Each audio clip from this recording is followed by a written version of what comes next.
will do. Thank you. Scott Simpson. To finally take a call on a piece of legislation this evening in the committee as a whole.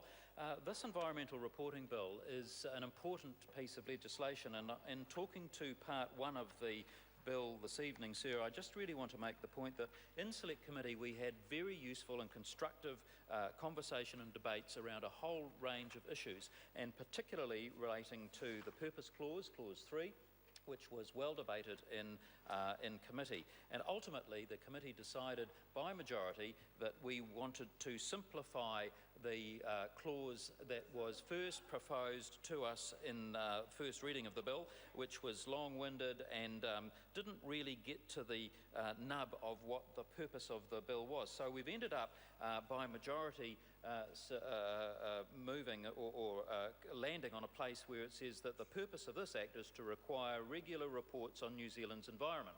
And so that is a short and precise, succinct clause, but it's important, Mr. Chairman, because what it does is it neatly sums up the purpose of this bill. And it does so without politicising it, it does so without getting into the state of an area where parties who want to grandstand and take a platform on issues could use the legislation to pursue their own political agendas. And that's the purpose of depoliticising this section of the Act. And sir, what we've heard in previous contributions on this part one of the bill is really opposition for the sake of opposing.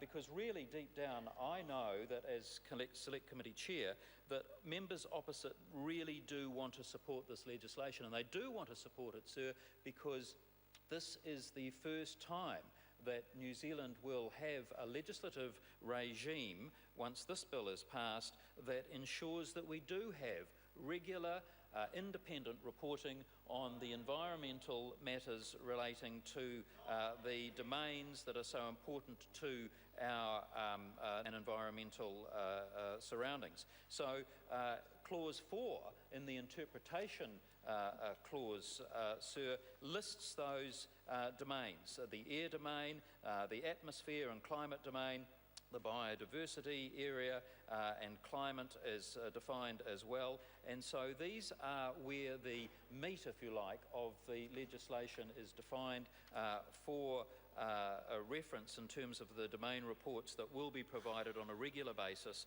once this legislation is enacted. And sir, it comes as no surprise to people listening to this debate this evening that in fact we have been as a nation a little tardy in this area in terms of reporting regularly and independently on our environmental status. And so we are one of very few, in fact I think maybe the only OECD country that does not currently have a legislative statutory regime for reporting in this nature. So this bill and the Purpose Clause neatly sets us into an area of best practice in terms of international best practice standards, and also enables us as a nation to find that we have this independent reporting that is going to be so important to the underpinning of the legislation. Clause 4, the interpretation clause, goes on to set out the role of the government statistician and also the Ministry for the Environment by way of the establishment of the process for the reporting. And these are important matters, important parts of the bill, because they go again to the sort of the machinery, the mechanics of what makes this bill work and how it's going to tick.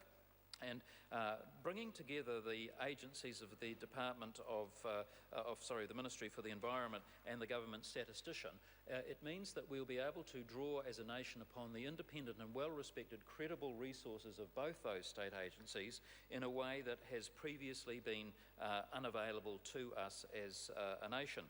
The outcome will almost certainly help us identify areas where we could probably do better, because undoubtedly in any environmental situation there is always room for improvement.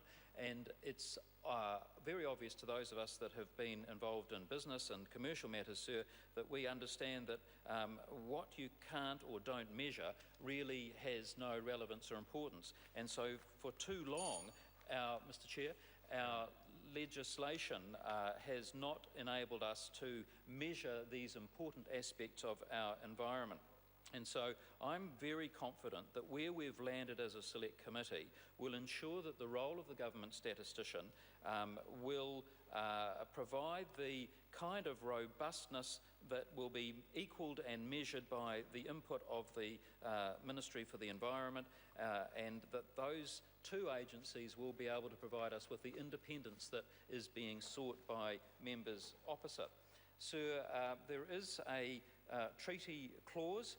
It's clause 4A of the bill, and it's a clause that we included at Select Committee in order to acknowledge the role of the treaty and in order to recognise and respect the Crown's responsibility to take appropriate account of the treaty and its principles.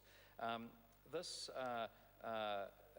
set of provisions in Part 1, I think, go a long way to establishing the foundations of a very good and important piece of legislation. One that, if I was to be, I guess, picky, I would have said should have been advanced by a Labour Green government when they had the opportunity to do so.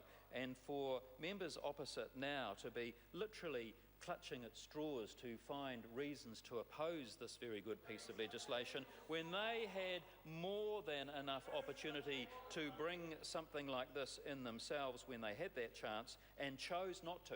They put it in the too hard basket because they couldn't really probably get their heads around the way a piece of complicated measuring and reporting should be done.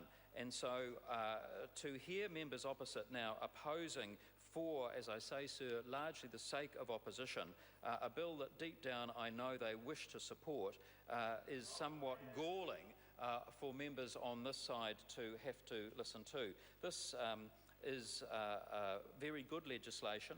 It doesn't have the flaws that members opposite are attributing to it, and indeed my advice to members opposite is to stop looking for shadows where none exist, because it's very easy, I guess, when you're in opposition to do that and to get into a mindset where things may be conjured up out of the mists of nothing and found... Order, I am going to interrupt the member, and in doing it I'm going to plead guilty to being relatively slack in the early stages of chairing this part, especially in Mr O'Rourke's speech, but also in the first part of the member's speech.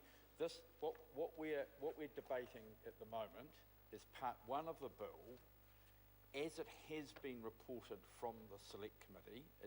All the changes have been accepted by the House, so we're not debating what's been taken out, and Mr O'Rourke was pretty irrelevant, and order. The member will stand, withdraw and apologise. Sorry?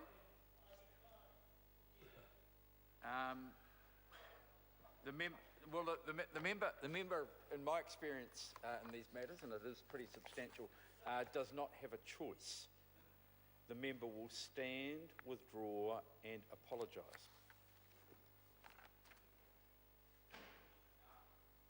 I withdraw and apologise.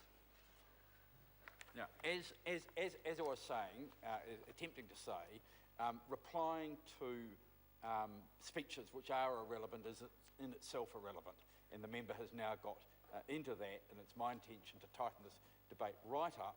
Part 1, as has been accepted at second reading, and whether that Part 1 accepts the principle, implements the principles of the bill which the House has already accepted. Scott Simpson. Mr Chair, and a point of order, Dennis O'Rourke.